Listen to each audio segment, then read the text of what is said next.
Accent. I am Francisco Cerundolo, and you are listening to the Game to Love podcast.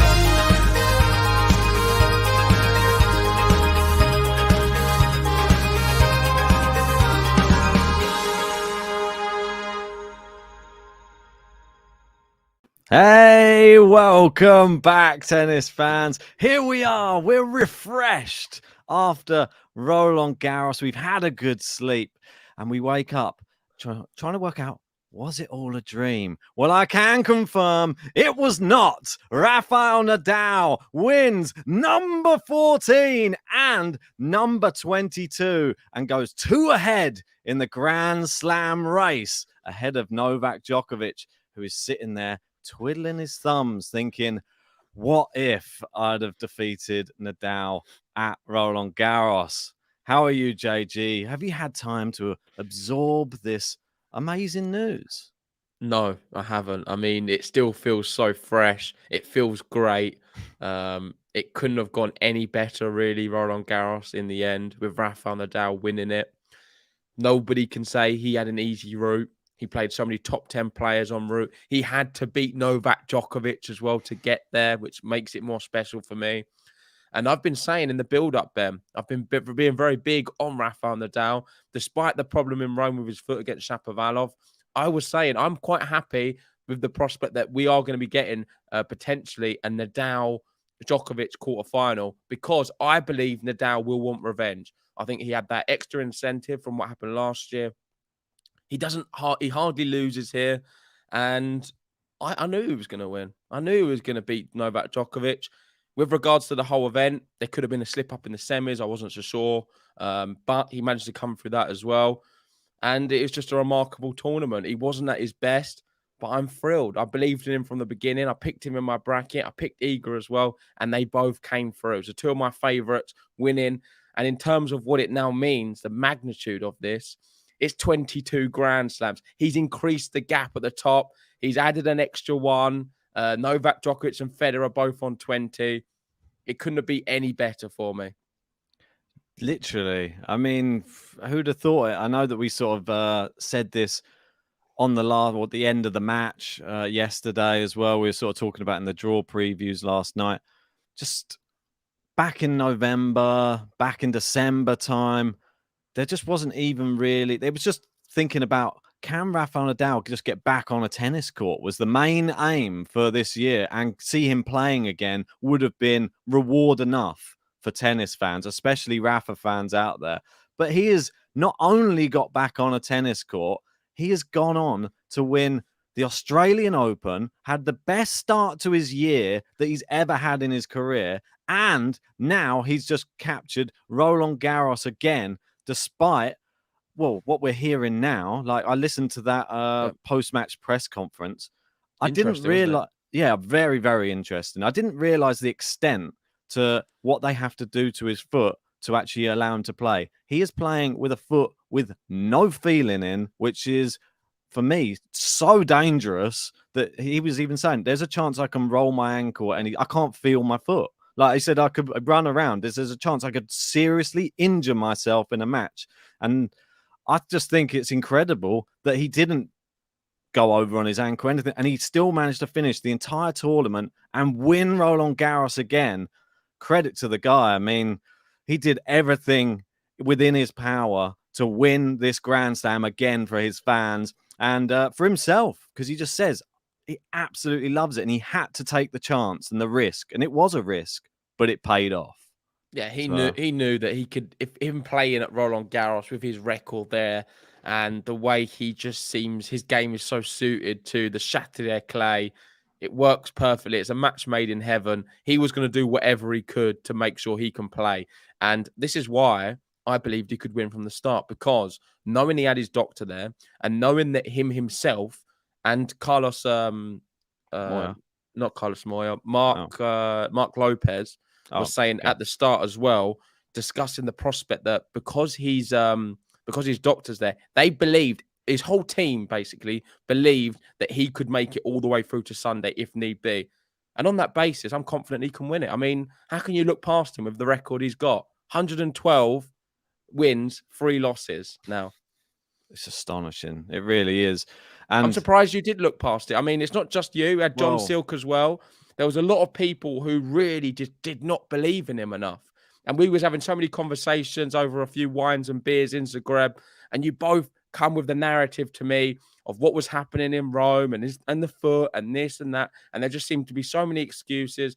I understand the concerns with the foot, but knowing that that his team were confident, he seemed confident, and that he was taking this extra risk, as you say, like with the injections. yeah, I mean, It was never going to be too much of an issue, was it? it was a massive risk, though. I didn't realize how much of a bigger risk it was until I heard that interview, and it was really great to actually hear the full insight from him. Obviously, he gets bored talking about the foot all the time. That he's there to talk about the tennis, but it is very interesting because we don't know the insides and the outs of what he has to go through to get through a match. And apparently, it was before every single match. He said the way he dressed up is my foot is asleep the whole time that he's playing these matches. And I don't know if anybody's, even when I sat on my foot for like half an hour and then I try and walk around the room, God, that's a terrible time. I don't know what I'm doing. Don't know how you play 4 hours of tennis on a tennis court running without feeling what your foot's doing. I mean, there must be some. I don't buy into what he was saying fully. It seems it's just to two nerves in the top of his foot. So they're the two what causes the issues. He's now going to be getting some treatment on them two nerves to try and reciprocate the same feeling he's had with the injections. And if he can get that, then he will hopefully try and play Wimbledon, which is amazing news. Just quickly go to the live chat. We're not ignoring you guys. Yeah. We've got Ashish saying, JG, can you say Vamos with Rafa and my name in it? Well, this one's for you, Ashish. Vamos, Rafa! There we go. That's for you. We've got Gene in saying, hey, guys, how we doing, Gene? Gene's also sent a super chat in. Let's bring that up. Cheers, Gene. If you can find it. Oh, I don't think it's a chat, actually. It's just a sticker. So I appreciate that, Gene. Thanks, Gene. And we've got Gary saying, I admit, I did not give enough weight to the fact that the doctor basically eliminated the feeling in the foot.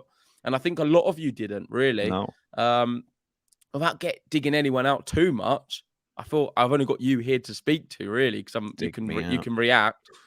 You put too much emphasis on that alone.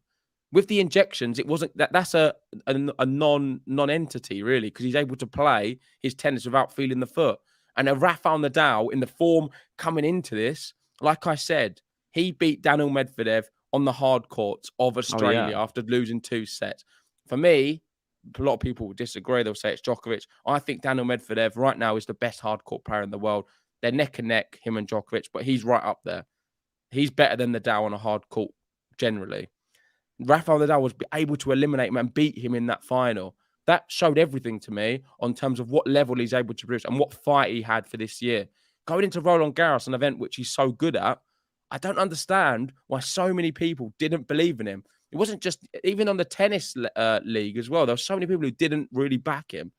Why? I don't think it was Look at his record. Yeah, I don't think that was the reason. So naive. It was not. That was not part of my thought process coming in. Was if Rafa's foot is good and ready to go, if he hadn't have had that Rome thing, I think I would have had him winning Roland Garros, and that's my personal opinion. That's how well he's played this year. I thought coming up into Roland Garros, it was going to be incredible, and I thought that if he continued that winning run or that winning mentality, I didn't think anyone could stop him. But as soon as I saw it flare up again, it gave me shades of the semi-final again, and it put everything into doubt. And even the bookmakers, they had him third favourite for the tournament, which is madness, really. I never had him third. I always had him second, which was a little bit better, but still disrespectful, really, looking at it. I didn't give enough credit to his doctor. I didn't give enough credit to his team. I feel that Rafa, I don't know, he still may even had some sort of pain. Who knows? Like this, he's still probably fighting through some adversity, but that was the main thing. It got eliminated enough so that he could play his best tennis. And we all know when Rafa plays his best tennis at Roland Garros, and it wasn't even his best. I would say most of the matches about 50%. It's maybe 60%. He just played 90% or to 100 in about 1 or 2 games in every match. And that was enough to get him through. Until the final. Big moments. The Zverev tie break. Yeah. Felix 5th set. The matches before, the Van der Zandschulp one in spells was great as well. And of course, the final, when they went 3-1 down, didn't lose a game after that point. So he hit God mode when he needed to.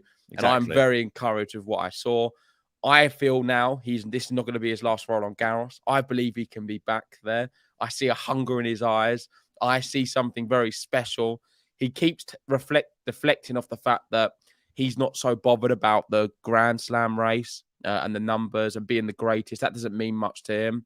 I believe it means a little bit more than what he says. I know a lot of other Rafa fans disagree with me. I think that is a bigger thing than which he makes out. As you know, like as soon as he wins a Grand Slam, he gets some new trainers the next week with a number on. I mean, if the number didn't mean that much, maybe that's all sponsors and other people. But I feel it's definitely a big thing. And look at this number here, 14 now Roland Garros titles, Ben. It's unbelievable. I mean, I know that that's his word, but I don't know. I don't really have any other word for it. How does someone win 14 at one tournament? That's the bizarre thing.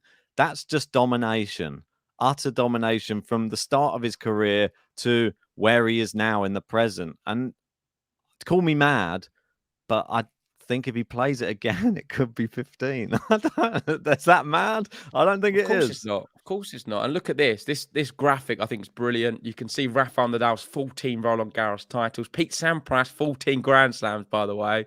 Novak Djokovic there on 20, Roger 20, and Rafael Nadal now. He's increased the gap at 22. And we can talk about all of the Roland Garros things. I don't know where you want to go next, but just while we have this graphic up, maybe we should talk about the slam race between these three. Roger, I think we're both in agreement. We think it's going to be very tough for him to win another Grand Slam, if not impossible. I think it would be great to even see him at another Grand Slam, let alone win one. That's going to be a big ask. Novak Djokovic, though, of course, he will be favourite for a lot more slams. We spoke last year, me, you, and John, and we spoke about the Grand Slam race. I believe Rafael Nadal is going to end with the most, but it's not going to be easy. I know some people were calling me out in the Discord saying I've already been saying that. I've not said that until right now, but I believe Rafael Nadal will have the most. But what I'm saying is, do you still believe Novak Djokovic can eclipse the 22? I still think he can, yeah. I mean, it just depends how long Rafa keeps playing as well. Because if Rafa suddenly was to retire, let's say, whilst Djokovic continued playing on the tour, then I feel that Djokovic not having to meet him ever again in a slam would be good for him always. And it would he might relax a bit more. He'd feel like, oh, I've got a little bit more time to play with now. And I feel that Djokovic, we know that Wimbledon's sort of his one. It's sort of like he's as dominant there these days as Rafa is at Roland Garros. So Djokovic at Wimbledon looks like a nearly cert unless somebody comes through to really test him. And then obviously the Australian Open, that's another one that he's won 9 of. So could he get to 10 there? Possible. The US Open's more up for grabs, I'd say. So with Djokovic, you're still backing him to overtake Rafa? Yeah, I still think he can overtake Rafa, but it just depends how long Rafa plays, though. Because if Rafa keeps playing at that level at Roland Garros, he could have another 2 Roland Garros titles, possibly. Like, who knows? Like, if he keeps playing, he could be on 24. I don't know. Like, Djokovic, for me, he could still do the same maybe at Wimbledon and win another 2 or 3 Wimbledons, I think, if he played at his top level. And I still think he could win the Australian Open again. So it could be like a 25-24 race by the end. It could be like really close. I don't know. But Rafa's done everything to throw my theory before into doubt. Because I had Djokovic winning probably by about 3. I think I did 25-22 and then Federer not to win anymore. Yeah. So I think we're in and around the ballpark now, but I think Rafa could win more now. That's the thing. He's really proved me You underestimated him. You really did. And we've got Pamela in. Underestimated his whole team, mate. We've got a Rafa fan here. I don't think it's about him not caring about the number itself. Like 14 Roland Garros, I think he doesn't care the number being compared to Novak and Roger. Okay, that's a good point. Yeah, of course. Rafa, when he does speak, he often talks about how it doesn't mean anything to him to be the greatest in terms of them, but he loves the number for himself in terms of what he's able to achieve, his own individual success, 14 Roland Garros, 22 Grand Slams. That's great. It doesn't mean anything in comparison for him. I think that's what she's trying to say. Yeah, definitely. I thought it was quite interesting hearing him talk about the reasoning for why he would get like, I don't know, not like surgeries, but like the stuff with the foot as well. Because they were saying, like, what is your motivation to keep going? You've already won 22 games. You've won 14 Roland Garroses. Are you not going to be worried about keep playing to, like, well, is it going to not benefit you after you finish your career in tennis? And his answer was, the reason that I want to get my foot, like, well, feeling good again is because I want to do the things that I like doing, and I like playing tennis. I really want to keep playing tennis. So that's the one thing. He really would love the foot to be good so that he could play tennis more. And he's fighting against that. He said if there's a way that they can give him anti-inflammatories and he doesn't have to take these injections and it makes his foot die down, and his foot dies down for a very long periods of time, he's going to stay on the tour. Yeah. Oh, he's going to want to. He's going to want to. He it. looked hungry. He still feels, for me, I look into his eyes, I see a young Rafa in there. Yeah. Like he's not ready to give it up. And there's been a lot of talk about, is this going to be one of his last few Grand Slams? I don't think it is now. I feel very encouraged with what I've seen. Obviously, the injections is not a long-term solution. It's just a temporary one for Roland Garros, this event. He's not going to be doing the same at Wimbledon, like you said. Yeah. If he is to play, let's wait and see. He's a very positive man, like he says, and I'm hoping that we can find a really good solution to allow him to play pain-free. We've got Sam saying, Ben JG, Rafa has won Roland Garros as world number 1, 2, 3, 4, and 5. I think it's crazy he was coming into this one as world number 5 for a start. That's terrible for the rest and all of them see. I mean, it's really bad having Rafa as a world number 5 at the moment for Roland Garros specifically. Yeah. And the draw was a bit of a travesty.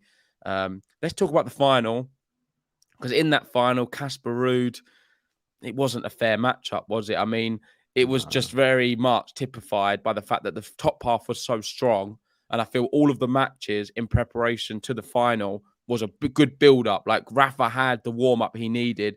Casper Ruud, he wasn't really pushed as much because they weren't as good as the top half. And it's really difficult, because would Casper Ruud have got there, say, if it was a more balanced draw? Probably not. No, but still, it doesn't take it away from him being a top player. I think he could have possibly made a semi-final, but I don't know if he'd have made a final. But that's carries on nicely. Obviously, he becomes now, Nadal, the third man to earn 4 top 10 wins at a Grand Slam event, which is, that's well, it's crazy, isn't it? Like, that's the side of that draw. That's how stacked it was. And then on Casper Ruud's side, obviously you had a Grand Slam champion, Marin Cilic, in the semi-final, but Holger Rune, and it could have been a lot more difficult. Tsitsipas obviously going out in that one. Yeah.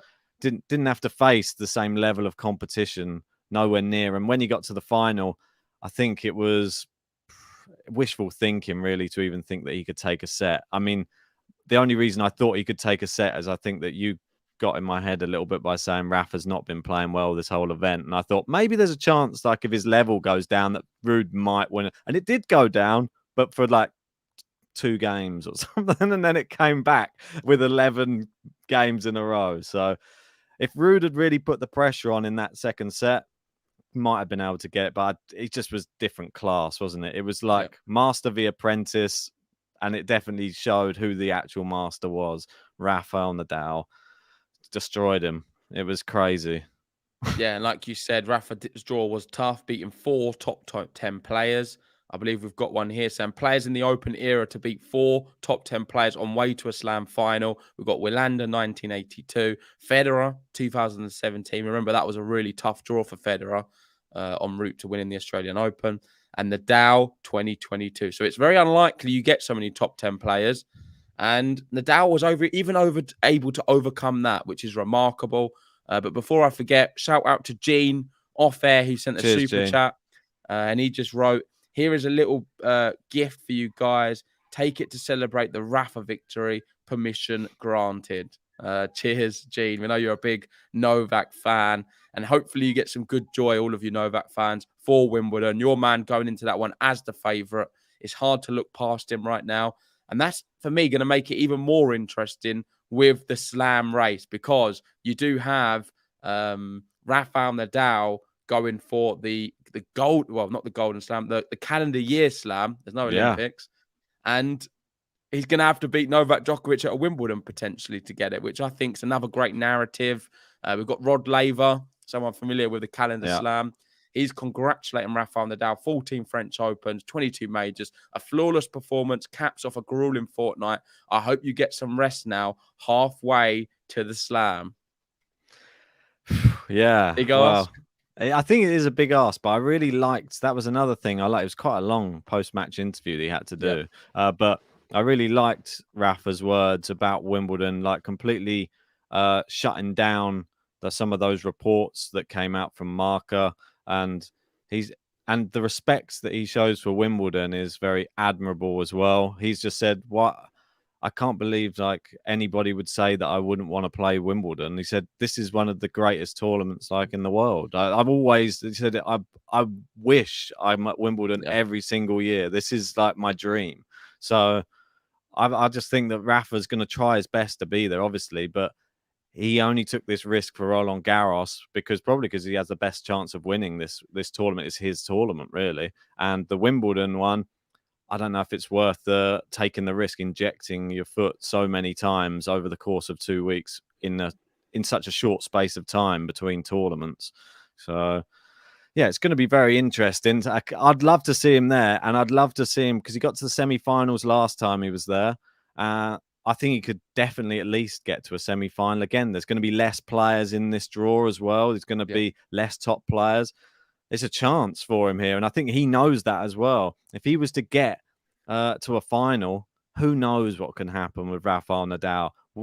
Anything is possible, I think, and that's why just live in hope. He makes you believe. Just live in hope that they're gonna find the solution, and we don't have to do one of those pesky Nadal withdrawal videos. I don't want to do any more of them. Yeah, we've got Stolic Aldrin in saying, "Oh my God, the disrespect to Casper. Didn't he beat the players who beat the number 2 and number 4 seeds?" Let's just clarify that. I do not mean to disrespect Casper Ruud, but for example, look at Sasha Zverev or Alcaraz, 2 other players on the Novak Djokovic and Nadal side. We know Alcaraz usually always beats Casper Ruud. Zverev, in the form he was playing, probably would have as well. There was a lot of players there who he was quite fortunate getting, say, Marin Cilic, Holger Rune. Was it Gaston? Did he play? No, not Gaston. I'll have to have a quick check. Sorry. I forget, but the players he had on that side were a lot easier than the other side. Let's be honest. It's not taking it away from Casper Ruud. I still put him as one of the top 10 players for sure, and he is a class talent. One who I think is only going to get better. So I don't want to disrespect him at all. Sonego, when we're talking about the levels of things, it's not the same. I mean, Zverev or Alcaraz, I feel, would have beaten Ruud. Well, Hurkacz was his biggest, numbered player. Like, when he's 13, a 13th in the world. So, I mean, and Hurkacz not like formidable on the clay, as we know. He's it couldn't be a better person really to play. Even though Hurkacz was playing well coming into it, didn't even have a break of serve on his service game. I still just think like you're clutching at straws a little bit there by saying he beat the people who beat these other people. Like, he didn't have to beat those actual people. Tsitsipas versus Ruud might have been a completely different match. We don't know that. Like, Tsitsipas may have raised his level. It might have been a different thing. So, okay. Yeah, apparently Stolic wasn't even talking to us anyway. But yeah, just to address that on the stream. We've got here's the most Grand Slam titles, Ben, WTA and ATP. You can see Rafa there equaling Steffi Graf, the great. Serena Williams there, 23. We know she's hopefully going to be coming back for Wimbledon potentially. I don't know if she's going to ever get to 24. It's been a while since we've been talking about it. It looks unlikely. But maybe Rafael Nadal, not so unlikely. Can he get to 24, Ben? Can he be the person across the men and the women's to have the most Grand Slams when he retires? It's possible. But the question we have to all think about is, where is he going to pick them up? Is it just at Roland Garros? No. Or what do you mean just at Roland? He just won an Australian Open. US Open's his better hardcourt slam as well. That's what I mean. Where's his next one going to come from? That's what I think it can be across any of them. Amazing. I like it. I think it depends on loads of factors. Like, we don't know. Imagine some of the big players go out. Imagine Djokovic is unable to play at the US Open because of a vaccine or something. That's only going to favour Rafael Nadal and give him more chances. Alcaraz struggles early, or you never know. It's sport. That's the beauty of it. And with his ability on any surface, and let's just talk about his backhand a second, because I think the real key to him winning that final was his backhand cross court. Yep. He was pulling out Casper Ruud out wide and making the court just feel so big for poor Casper. And then the backhand cross court was like a bullet. And watching Casper Ruud's press conference, he was talking about the backhand of Rafa as something he was aiming to target, but he was shocked how good it was. That's what surprised him the most with Rafa. Good. He was finding it. He said it felt like playing. It felt like a right-handed forehand. It was a bit mad though, wasn't it? Because he was hitting it so well cross court, but Casper Ruud, because he was trying to run round that backhand and hit his forehand down the line all the time. And Rafa was saying, I knew that if he was going to try and do that, I would have to have my backhand really, really tight going cross court, because this was the shot that they had worked out was going to probably win them this match. And it turned out that his team were right. He ran round the backhand. He hits the ball down the line, and Rafa's backhand was incredible. It just kept on, just going boom, boom, cross court. And then Casper, he was getting there, but as soon as you've left the court open like that, some of them were winners. On some of them, he was just completely out of the rally then, because he was just scrambling all the whole time. And we were sort of complaining about it. I mean, it was great tactics from Rafa, but Casper Ruud, we just wished he had a better backhand. That was it, really, wasn't it? There we go. There's the record, just to confirm, Ben. 112 and 3 losses. Is there a greater sporting achievement across any sport? I don't know. It's like one of these boxers that wins like 112 matches and only loses 3. You'd probably talk about them in the same breath, wouldn't you? Like all of the greats are always hundreds. Do they have of wins. that many fights? The old ones used to, yeah. There's not so much the new breed. They sort of pick and choose. Like back in the day, they used to go like 70-0 or 80-0 and stuff. But yeah, these days they get to about 40 or even less, and then they call it a day because of the money. But and here's some of the successes, Ben, with him with the trophy. You can see how he's aging like fine wine. The hair's getting shorter, but I mean, still great, isn't he? And I feel he's looked older, if I'm honest. This year, I feel like he looks a bit different to other years. Do you not think? Yeah, I feel that there's a few extra wrinkles. A few. For example, look at this one here. He looks a lot younger there, doesn't he, than some of these ones. Are we going to see skinhead Rafa win Roland Garros? That's what I want to know. Come on, just shave it all. We'll go full on Agassi and we'll win Roland Garros with a bald head. That's what I want to see. Looking like mean, and like that could be the new Rafa, new breed Rafa. I love this Rafa with the pits out. The pits out Rafa. Pits out. Oh my God, I don't know what's going on here. Hang on. I'm going to close the window 1 sec. This is no worries. Let's go moving on anyway.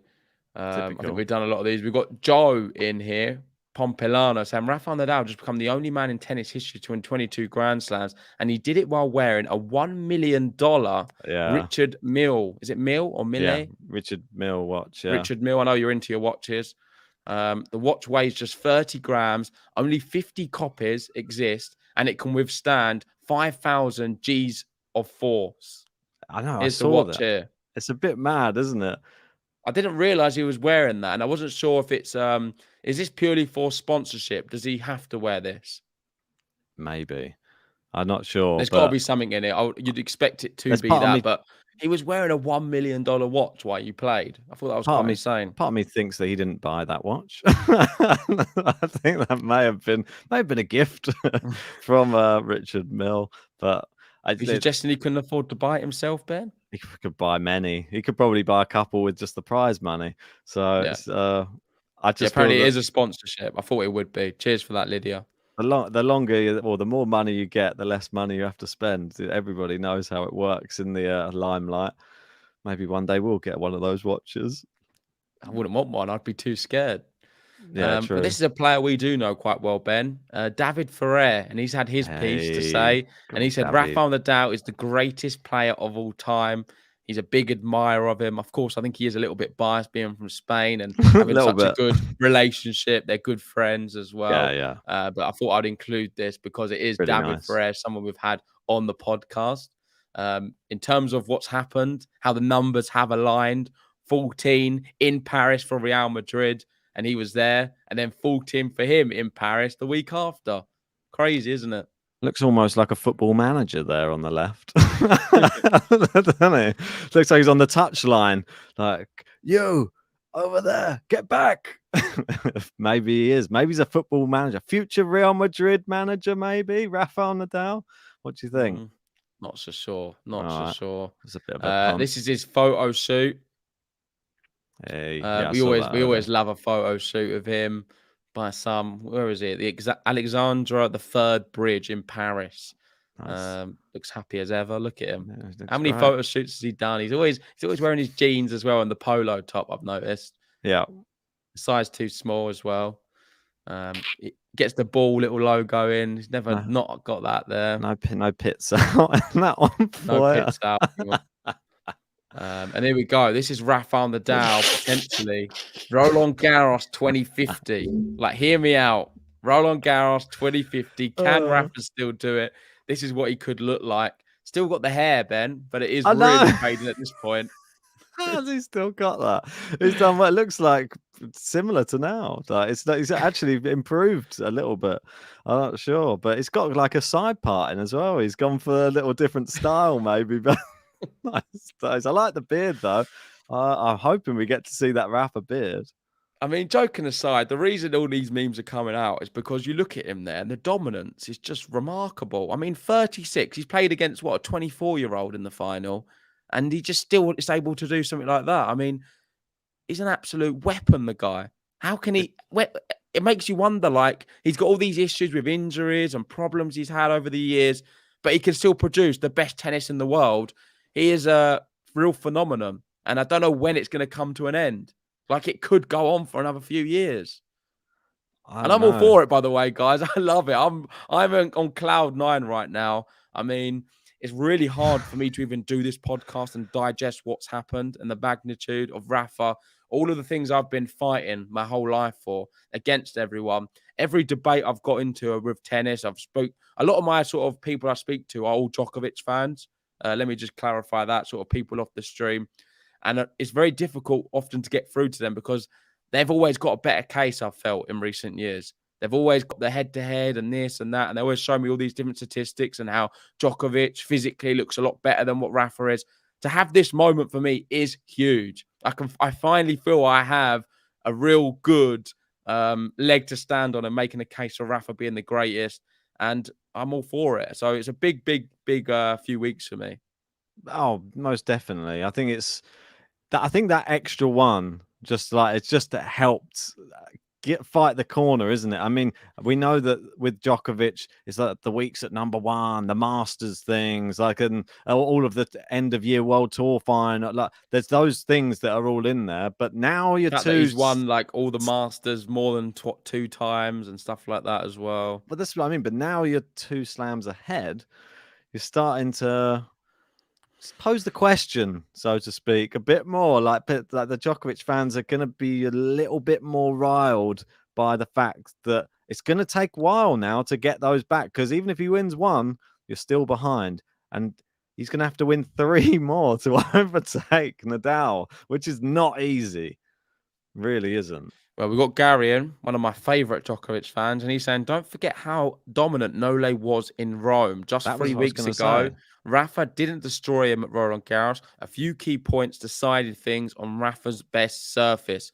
I would agree with a lot of that, but I did feel maybe destroy is a big word. I don't think he did destroy him, but he was far superior in that match, and I'm not sure if it was just down to the surface. Of course, that plays the biggest factor because it is his best surface, and it's really sort of tipped the scales between their matchups in the past. I think we saw it's 20-8 on that surface, or then hard the other way around. Yeah, 20 the other way around for Djokovic. So of course it makes an impact, but I still feel it was as close to destroying him as you could get without saying destroy. I know what you mean, but It seemed very one-sided, Gary. No offense. Nadal was by far the better player. We saw even Isevic, he come out and talked about Novak Djokovic's body language as maybe a deciding factor. possible. I don't know, when Rafa plays in a certain way at Roland Garros, though. I don't know if there's, and it's been proven already in the 2020 final. It just doesn't matter who you are. You can be the world number one, and you're not going to be able to beat him on that day. And I feel that there was spells in the match where Djokovic came back into it. Obviously, he was 5-2 up in that fourth set, and then just Rafa, if his level goes up, then it's hard. It's hard to even stay in the match when you're leading the match. And that's the thing. And he was leading that set and it all sort of unraveled. He had the set points, didn't manage to take it. And Rafa took that and the match in the tiebreak. And I think it was still a probably, well, for me, the most entertaining match of the tournament for sure. The Zverev one was very interesting. Wouldn't say as high quality. No, it wasn't as high quality, definitely not. But it was still very entertaining. Yeah, very entertaining. The Djokovic Nadal was, for me, the tip of the iceberg as well. Definitely, but you got to remember what happened coming into the tournament as well. Djokovic was on a 10-match unbeaten streak, but hadn't dropped a set in 10 matches. So he'd won Rome, didn't drop a set, won all of his matches up to Nadal, didn't drop a set, and then he comes up against Nadal and gets beaten. And that's like, you could be in your best form ever, and it doesn't matter at Roland Garros, it seems. That there's just another beast on the other side of the court that is hard to tame. And the only way we saw Rafa really losing in this tournament was when he was the one messing it up. And when he messed it up against Casper Ruud, he got broken. He was 3-1 down, then he turned it around again, and then he pulled it back. And it was against Zverev was similar as well. Wasn't playing very well. Or Zverev was playing great. That's disrespectful. Zverev played great in the first set. He really deserved the set. Couldn't close it out because of his serving. And Rafa just showed I don't even know what style of tennis that was. It doesn't have a category. He just suddenly pulled out just a ridiculous winners at times when you think it's just easier to go safe. He just pulls out the best of him. I don't know how it happens. It's just one thing that you get to see it only from those top players. That's all I say. I don't see that coming from anybody else on the tennis tour. So it's pretty amazing what he's done, to be honest. And it's on his racket. This whole tournament was on his racket, I feel. Yeah, no, agreed. There's some stats here. I know you wanted to bring them up, and it is phenomenal when you see it in black and white. So now in best of 5 on clay, Rafa's 137 to 3 losses. In Roland Garros, I know it's 112-3. 48 to love to begin his career. 40-2 versus top 10. So you can't say he's not playing the best players. He plays top 10 players as well and still beats them. 21 and love in finals. 18 and love in Davis Cup. 10-2 versus the world number 1. 8-2 at Roland Garros. And 5 love in 5th set. So if it ever goes to 5 on clay, you're doomed. And I mean, you're pretty doomed in any other situation, I guess, on clay. It is just madness. I don't know. These figures just don't really make any sense. Like that. Are we going to find out that in black, white, and blue? Yeah, apologies. There's a bit of blue in there. Good comment. Good comment. I like that. Are we going to find out at some point that Rafa Nadal was from a different planet or something, and that's the reason? The reason for the foot isn't because of its actual pain. It's because it's like some sort of lizard foot or something. I don't know. I'm just clutching at straws here. I have no idea how he's able to keep playing. It seems like he's from a different planet sometimes, especially on the clay courts. Let's roll on Garros, though, for sure, because I'll be interested to see if anyone can compete again. I mean, what Rafael Nadal definitely has is his hard work ethic, which no one can seem to compete with. And I don't think that ever leaves you, unfortunately. So it's always going to be very tough when I say unfortunately, I mean for the other players. Yeah. I saw Tsitsipas tweeted something about it. I don't think I've got the tweet to hand, but maybe I can read some of it out if I find it. Yeah, cheers to Gene. He's just sent another super chat in. Really appreciate that, buddy. Means a lot. So, sorry, I'm just going to get the tweet up. Let me just get this up. I can't put it on the screen because I was on my phone. So he said, congratulations to your Go for it. outstanding achievement, Rafa Nadal. It just goes to show that hard work, passion, and a never give up attitude really goes a long way. You have put your time, heart, and soul into this, and your perseverance made this number 14. And a lot of what he talks about is the attitude of Rafa Nadal. We're not seeing that from the next gen coming through. I mean, it's going to be really difficult to reciprocate Rafa Nadal's attitude. But Alcaraz, I think, is as close as what we're going to get. But would you put that this whole tournament for Alcaraz as a bit of a disappointment? I wouldn't personally. I think he got to the semi-final. No, he got to the quarterfinal, lost to Zverev. Zverev played great. It can happen. I mean, Zverev almost beat Rafael Nadal as well in the next round. If he didn't get injured, we don't know, may have beaten him. So I don't think Alcaraz can be too disappointed. And I thought he fought really hard against Ramos Vinolas to come back and save their match points as well.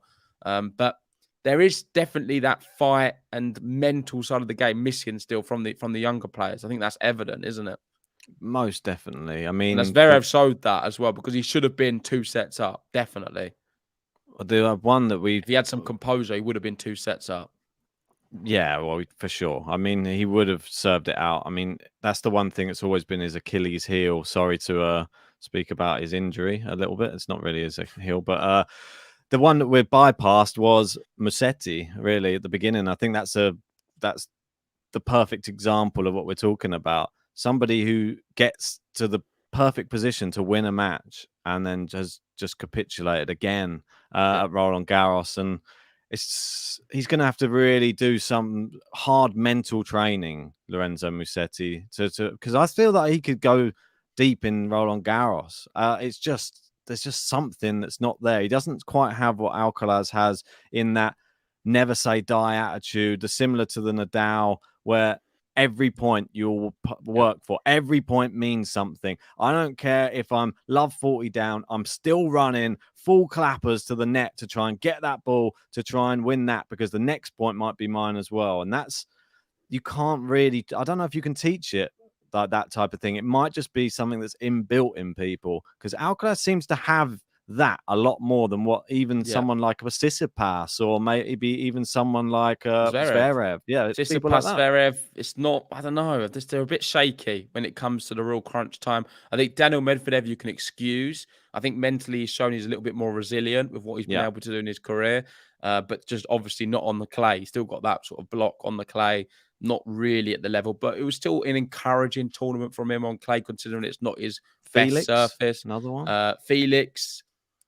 the question marks are still out in terms of all of them. There's so many, but Felix is still improving a lot faster than some of the others, I think. And coming onto the grass, I think that sort of cues nicely because that is his best surface.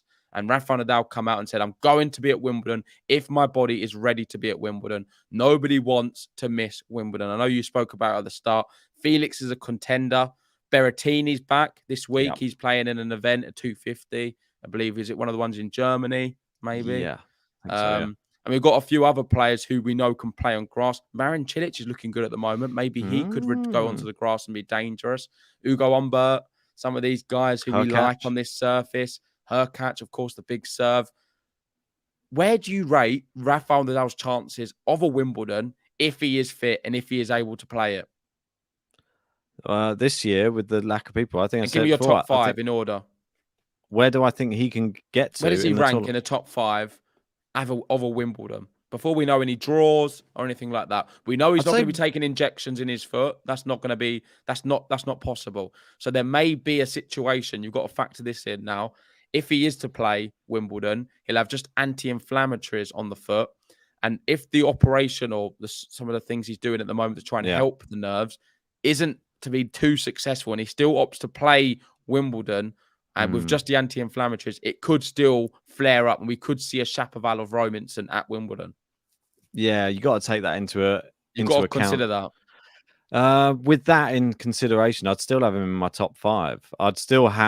I think I'd have obviously Berrettini, Djokovic. They're up there because they're last year's finalists. Berrettini looks like an absolute... So you put Berrettini above Nadal? Based upon what you've just said, yeah. If his foot was feeling fine throughout the whole tournament, I'd have Nadal in at second. But if his foot... Alcaraz? I don't know. I've not seen him on the grass yet. I'm assuming he would probably be all right. I'm not going to this is the thing. Everybody's been so big on Alcaraz, including me. But until when I was watching that Roland Garros, there was something I just thought, as soon as he came up against Zverev before the match, I just thought he's going to lose this match. I just had a feeling it's not your time. This is not your time yet. You're going to be taught a lesson here in this match against Zverev, that to be put back in your place, your time will come. So I feel like it's still going to be a little bit like that for Alcaraz for this first, well, I say it's not first year, but it's his first big year into slams and stuff. When he's in the top 10, that type of thing. I think he might do all right. He could see a quarterfinal, but I don't know if he'll get more than that from Alcaraz at the moment. Do you know what? I'm sort of sneaking in there at 5th.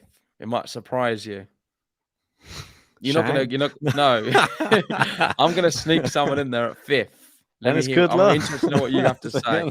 I think Casper Ruud could do very well. Reason being, his serve is very good, and people don't understand how good his service is. I think he had one of the most aces at Roland Garros. He is considered as a big server with the likes of first serve win percentage, one of the highest, up there with the John Isners and the Pelkas. That's going to help him. And he's got the overall game as well. There's not many weaknesses. The backhand, I think, would get a little bit exploited. And I don't think I've seen enough of him on grass to suggest that he can do something massive. But the way he's progressed and able to transition to the hard courts more from being initially a clay quarter, I actually sneak him in at number 5 as a bit of a name I'm not sure many would agree with. But I like Casper Ruud's chances to be in the top 5. I put Rafa in there as well. But I agree with you. He's going to be more down in 3rd or 4th. Yeah. I think he's going to be slightly down. I think Hurkacz could be in my top 5, though. I think that with obviously the lack of the Russians being there and Belarusians, he could have. It's just all dependent on draw. But I feel like Hurkacz really showed what he's made of at Wimbledon, and I really like him on that surface. As long as his serves popping, he has a chance to go at least quarterfinals. I think Hubie Hurkacz at Wimbledon. Yeah, and let's bring it back to Rafa Nadal. Sam asked a really good question. Appreciate the super chat, Sam. I know you're very excited about Rafa. And let's end with this. So, what was your favorite highlight of Roland Garros? I'm going to reword the question, and it needs to include Rafael Nadal. So, what was your favorite Rafael Nadal? I knew you were going to do that. Well, you could have your favorite highlight, non-Rafa and Rafa, but let's start with the Rafa. This is a Rafa. This is a Rafa. It is a Rafa podcast. Yeah. So, what is your favorite Rafael Nadal highlight of this year? I mean, there's a few to choose from. Yeah, there is. I've not thought about it before the question, so you're going to have to give me a second. But I understand your one of being the 6-2 tie break, that passing shot where he was on the run, he come back. It looked like Zverev had the point. I believe it was at 6-4 when he was 6-4 down. 6-4. That was a shot I really like a lot.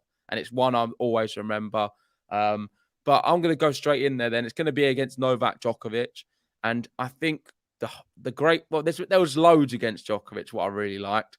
But believe it or not, I liked the match point. It wasn't one of the best shots, but it was I liked the match point. The reason being, Djokovic, I think I saw an interview with him or something saying he wasn't expecting it from Nadal because it was one of Nadal's, out of all of the match points and points he wins, the backhand down the line is not the one he gets much joy from. Yeah. I think maybe Nadal was speaking about it. The backhand down the line is not one of his biggest shots where he wins matches off or gets many of them.